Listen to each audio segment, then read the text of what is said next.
Vuoi assaggiare una birra dove al suo interno scopri la specialità tipica friulana? Lumi Beer, il prodotto ricavato in 20 ettari di terreno coltivato orzodistico, biodiversità, performance ambientale. Lumi Beer nelle sue 5 versioni disponibili, 4 per consumo veloce e dissetante e la versione Magnum per intenditori. Lumi Beer si abbina a qualsiasi palato. Lumi Beer è un prodotto esclusivo Azienda Agricola Pancera, il buon seme, i buoni frutti.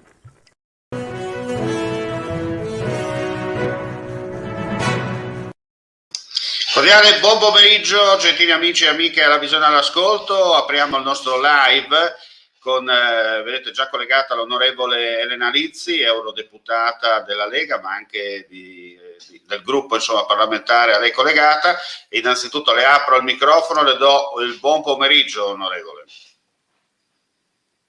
Mi sente? Non mi sente più? Per questo. Adesso mi sente? Non mi sente? Eccoci, vediamo intanto di sistemare l'audio con la nostra ospite, ogni tanto può accadere, tra l'altro già dal primo pomeriggio, tanto per restare in tema in un certo senso di maltempo, perché parleremo di acqua in un certo senso, di vino ma di acqua, ecco già dal primo pomeriggio insomma una perturbazione si è manifestata in Friuli Venezia Giulia, non è che sia una novità che in Friuli piova, ma tanto per essere chiari, insomma, è partito tutto dal Piancavallo. Io sono qui nello studio di Zoppola, alle 15 sembrava che dovesse arrivare il finimondo, come si dice in questi casi, poi all'improvviso insomma tutto si è risolto, però quello che da quello che abbiamo visto anche dal radar del satellite dell'Osmer, in questo momento si sta concentrando tutto nella fascia tra il cosiddetto Friuli orientale, l'Isontino, anche se qualche friolanista storce il naso quando si parla di Isontino per quanto riguarda la provincia di Gorizia, però quella zona lì insomma è anche il medio-basso Friuli, insomma, in questo momento sono dei temporali, mi dicono, in corso anche abbastanza importanti. Chiaramente se avremo novità vi daremo notizie. Vediamo se abbiamo ristabilito il collegamento audio con la nostra ospite. Però lei, onorevole, mi sente? Lei, onorevole, non mi sente? Proprio non c'è ritorno, come si dice, perché infatti io lei non la sento e dunque non capisco cosa sia successo proviamo adesso, vediamo, c'è? Non c'è. Effetto pesce, come si dice. Il bello della diretta è anche questo. A riattaccare, vediamo insomma se riusciamo finalmente ad andare in onda. Adesso abbiamo perso anche l'ospite, non è che abbiamo perso un momento giusto per ritornare a provare a collegarci, come dico siamo in diretta, può succedere. Vediamo adesso, onorevole, se mi sente. Eccoci, La sento eccoci. anch'io, dunque c'è il ritorno. Sì. Dicevamo che il tema era quello dell'acqua col vino. Il maltempo ci ha anticipato con il Fortunale che si è abbattuto prima nel Friuli occidentale, per fortuna da quello che ho saputo niente di grave. Adesso la stessa perturbazione sta interessando la fascia che va da Udine e Gorizia verso la bassa friulana. Come ho detto ai nostri amici all'ascolto alla visione, se ci saranno novità in questi 20 minuti vi daremo aggiornamenti eventuali di cronaca. Ma torniamo a noi perché oggi è uscita questa notizia, no? Che l'Unione Europea vuole imporre, per quanto riguarda il vino, un po' più di acqua e un po' meno di vino, insomma, in un certo senso uno spritz, diciamo così, autorizzato dall'Unione Europea, che va di fatto anche a non solo a rovinare il vino, perché secondo me l'acqua nel vino non ci sta, perché c'è già acqua di suo, però soprattutto, mi permetta, va a rovinare le specialità tipiche, in particolare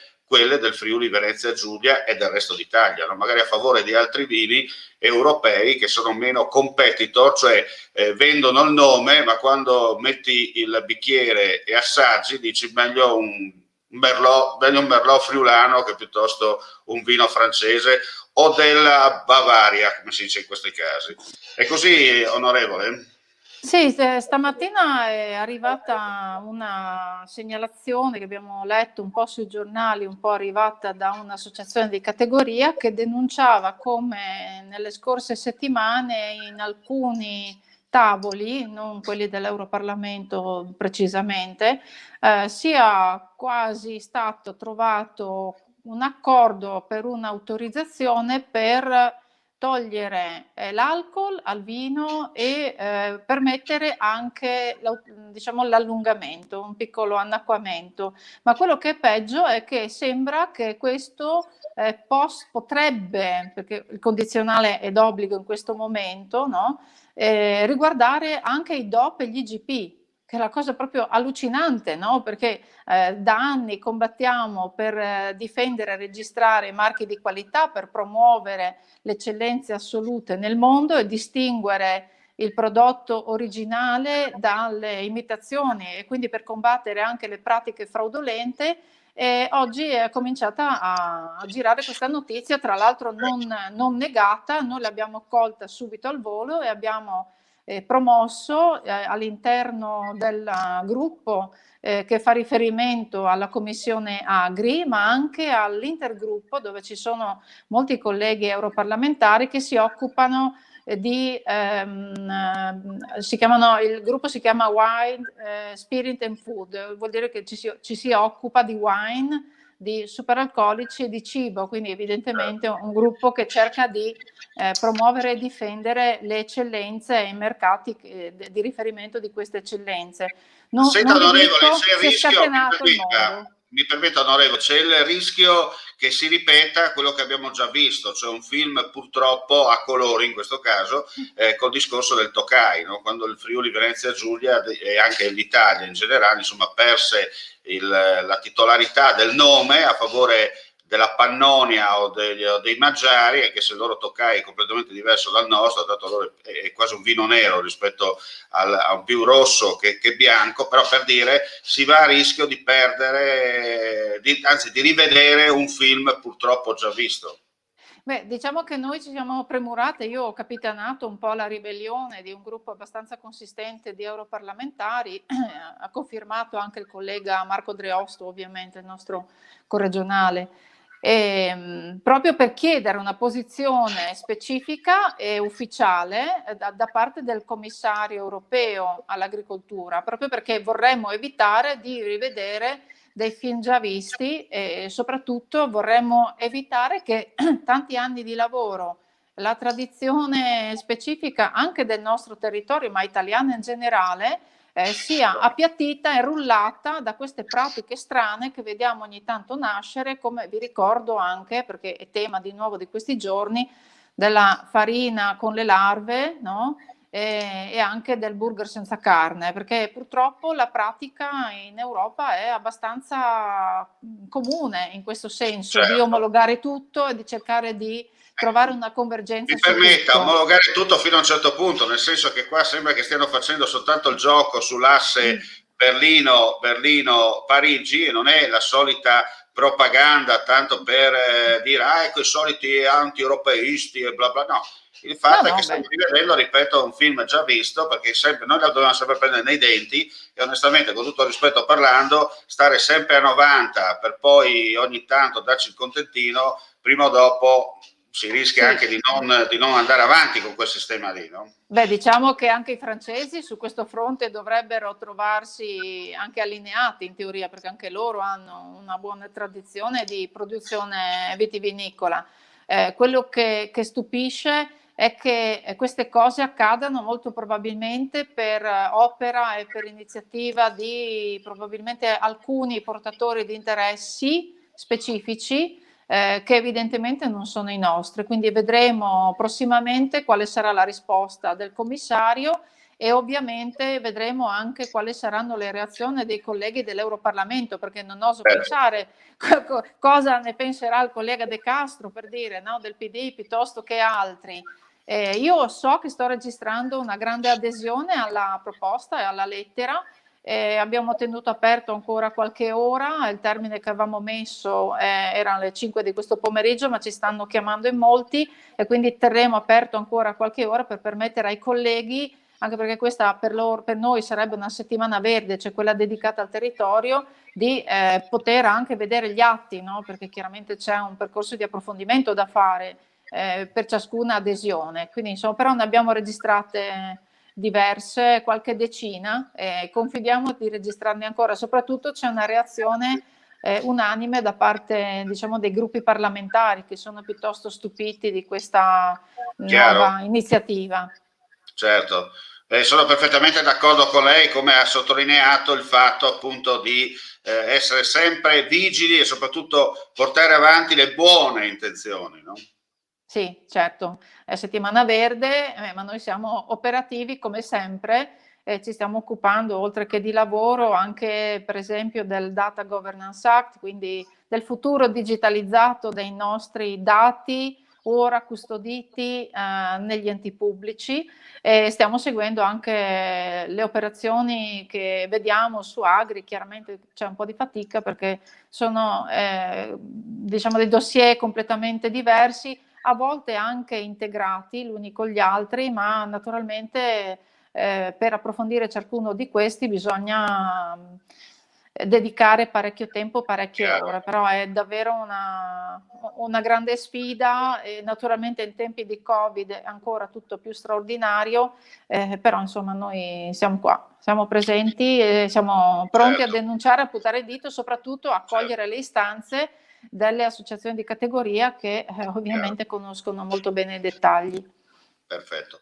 Senta onorevole, l'agricoltura in Europa, da quando lei ha assunto questo ruolo importante grazie al fatto che la gente l'ha premiata alle elezioni del 2019, com'è vista l'agricoltura italiana, senza soffermarci a quella friulana, però l'agricoltura italiana fuori dai sacri confini, insomma, com'è vista da quelle parti?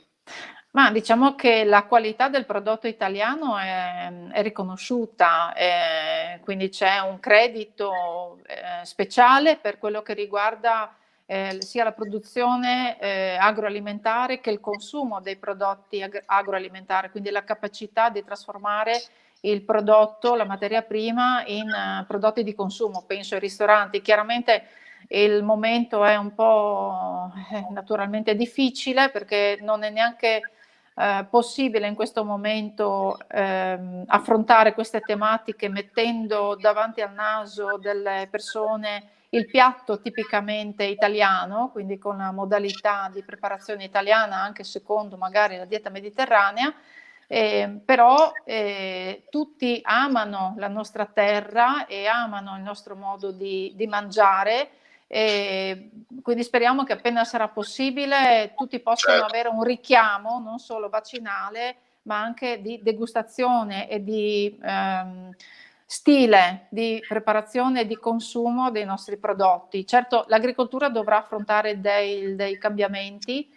Penso alla digitalizzazione in particolare e alla transizione, quindi all'agricoltura 4.0. Una volta si parlava solo dell'industria 4.0, no? Oggi è diciamo dialettica del settore di pensare già a come si potrà risparmiare l'acqua diciamo, nella pratica irrigua, piuttosto che come sarà possibile utilizzare degli strumenti governati in via digitale per consumare meno prodotti chimici nei terreni. E oggi c'è anche un grande dibattito sempre all'interno delle associazioni di categoria diciamo, sull'equità e sulla tutela dei dati anche dell'agricoltura, che potrebbero finire, diciamo, in banche dati autorizzate naturalmente, che saranno sicuramente coperte da privacy ma anche da strumenti relativi alla cybersicurezza, però potrebbero essere anche oggetto di future lotte di conquista, per fette di mercato se non altro, no? Queste sono tematiche su cui stiamo riflettendo parecchio, anche per esempio sul Data Governance Act. Certo, e questa è la cosa importante. Non a caso attraverso questi appuntamenti, insomma, cerchiamo di avere un filo diretto, no? Anche per sentire dalla viva voce dei nostri rappresentanti. Noi siamo chiaramente un sito web del Friuli Venezia Giulia, però ci stiamo allargando anche nel nord-est. Infatti oggi abbiamo anche fatto delle modifiche, è partito anche il nuovo sito di friulitv.net, nord-est. Tra l'altro nel giro di 10 giorni, anzi entro fine mese, saremo anche ufficialmente testata giornalistica, perché stiamo ultimando gli ultimi incartamenti per quanto riguarda lo step per essere poi ufficialmente anche una testata giornalistica e per dare ulteriore servizio, no, ai nostri amici vicini e lontani. Questi appuntamenti, dicevo, queste finestre informative servono proprio a questo, no? Per sentire dal vivo, senza urlare, senza fare il solito trash e via dicendo, ma capire da chi ci rappresenta nelle stanze dei bottoni la situazione, non dico in tempo reale, ma almeno parlando chiaro, io dico parlando potabile, in modo tale che tutti capiscano, tutti si facciano un po' un esame interno per vedere che la politica poi non è così distante da come si pensa, ecco. Noi siamo sempre a disposizione, io vi ringrazio per questa vostra disponibilità e vi auguro di partire quanto prima anche con tutti i crismi e i titoli del giornalismo, però noi siamo sempre disponibili e cercheremo di fare la nostra parte anche per ascoltare le richieste, insomma. Bene, io ringrazio l'onorevole Rizzi, che lascio perché so che ha un altro appuntamento, e come si dice, con lei staremo aperti per quanto riguarda le prossime novità. Lei dalla prossima settimana tanto sarà di nuovo in quel di Strasburgo e Bruxelles in un certo senso, e dunque sarà di nuovo lì operativa direttamente sul campo e non virtualmente, per quanto riguarda insomma quello che accadrà e quelle che saranno le decisioni da prendere, anche se voi in questo momento a livello europeo siete sul banco dell'opposizione, no? Senta, proprio per concludere, questo momento un po' particolare anche dell'Italia, no? Dove la Lega è al governo in Friuli Venezia Giulia e in altre regioni d'Italia, e Lega di governo, cioè fa parte importante, è un peso, come si dice, importante dell'attuale maggioranza del governo Draghi, ma in Europa siete all'opposizione. Ecco, questa promiscuità in un certo senso, come viene gestita da voi? Ma noi, con l'esempio che vi ho fatto prima, di stare vicini agli argomenti, diciamo, che riguardano il territorio, interagire con il territorio sempre, se questo poi possa essere trasformato in un governo anche dell'agenda legislativa, o se si debba fare il pungolo, no? Perché l'agenda legislativa prenda un po' di vigore, noi facciamo questo e quello. Come vi ho detto prima, l'iniziativa di scrivere oggi al commissario europeo all'agricoltura ha visto molte adesioni in modo trasversale, e in questo caso vi posso dire che il cordone sanitario è caduto. Quindi quando si tratta poi di entrare nel merito degli argomenti, noi facciamo il nostro mestiere, cerchiamo di farlo al meglio delle nostre possibilità e lasciamo, diciamo, agli altri giudicare, soprattutto ai cittadini, agli elettori e alle elettrici. Cerchiamo di meritarci la fiducia concessa e di far pesare sicuramente la nostra voce dove ci troviamo, dove ci hanno mandato. Se poi in Europa vuol dire cambiare l'Europa, io sono contenta di essere coerente, perché sono le prime dichiarazioni che avevo rilasciato. Noi non vogliamo che cada l'Europa, vogliamo che cambi. Cambiare, non morire, cambiare, non morire, altrimenti succederà come per altri, per mano di altri, no? Come è successo per la Gran Bretagna: se non sei gradito ti lasciano. Quindi, non essendo una federazione ma una confederazione, la possibilità degli stati che hanno aderito è anche quello di andarsene, e abbiamo visto quanto sia costato. Io dico sempre che la mentalità anglosassone non ha niente a che fare con l'Europa, nel senso, l'Europa è più ha una mentalità, una cultura ben diversa da quella che è la Gran Bretagna, tanto per essere chiari, no? Gli Stati Uniti, che sono una costola in un certo senso del già impero, hanno proseguito su quella strada, no? Chiaramente noi europei, cioè continentali, siamo un po' ancora campanilisti e via dicendo. Ci sono, come l'Italia stessa è un paese che ha una piccola storia in un certo certo senso come Stato. È vero che noi non abbiamo niente da invidiare come cultura e come vera storia, perché qui è nato l'impero romano, abbiamo fatto il Rinascimento, via dicendo, tantissimi italiani di tutte le regioni, componenti della regione storica italiana, quando sono andati fuori erano ricercati proprio perché erano l'eccellenza. Ripeto, come Stato invece siamo uno Stato giovane rispetto magari a una Francia, anche la Germania in un certo senso, però insomma l'Europa era quella intesa come continente, poi c'era la Gran Bretagna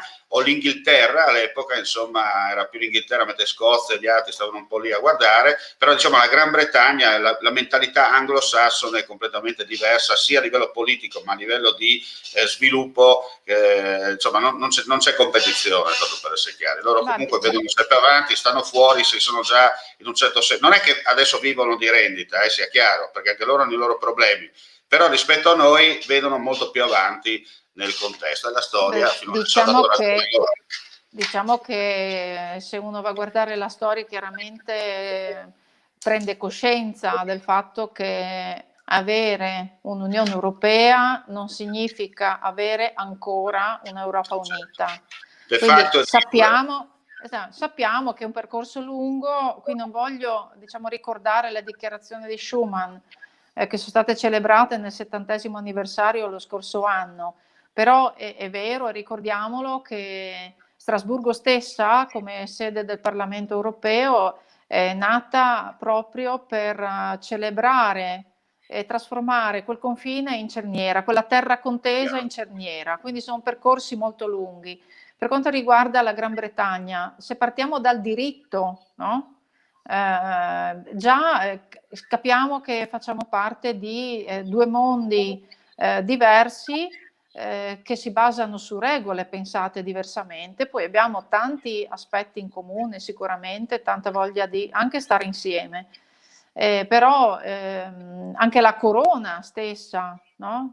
In Gran Bretagna difesa giustamente come tradizione ma anche come simbolo di unità nazionale, ha un peso che noi anche per le note vicende insomma storiche abbiamo abbandonato tanti anni fa. È un percorso molto lungo. I Sabaudi per loro natura già quando sono venuti in Friuli nel 1866, vabbè, stiamo rinvangando ore di giorni e giorni di storia. Senta, no, poi tanto chiudiamo. Proprio qualche mese fa ascoltavo la trasmissione di Paolo Mieli su Passato e Presente su Rai Storia e c'era il professor Pardini, che è uno che veramente di storia ne mastica, insieme a Barberio sono i due che seguo molto volentieri, che ha detto: io tra 200 anni sono sicuro che resterà il Commonwealth, mentre per quanto riguarda l'Unione Europea avrei qualche dubbio. E così la storia purtroppo potrebbe farci pensare questo. Chi ha tentato di fare l'Europa unita purtroppo prima o poi l'ha portata a grandi conflitti. Speriamo che il nuovo corso sia diverso, però noi se possiamo dire quando una cosa non ci va bene, la diciamo, non per questo deve essere un attentato all'unità dell'Unione Europea, tantomeno quella dell'Italia. Ed è per questo che Matteo Salvini fa pesare politicamente le proprie richieste. Insomma, per concludere, se io passare Napoleon, passerà anche l'Europa. Dai. E passa anche a Letta. Bene, grazie all'onorevole Lizzi, grazie a voi gentili amici e amiche per la visione e l'ascolto. Chiaramente l'informazione continua su friulitv.net, se ci saranno aggiornamenti con i nostri flash video o le breaking news per quanto riguarda quello che accade nel Friuli, Venezia Giulia e nel resto del nord-est. Come si dice nella lontana, non perfido Albione, nella lontana provincia dell'impero, mandi e alla prossima. Mandi a Duci. Claudine, locale per palati fini e buongustai, dove si mangia, si beve e si respira bird, Collio e Quay. Sono Claudia Zano e vi aspetto con le mie specialità. Cosa aspettate? Claudine, food, wine, music e sei in pole position.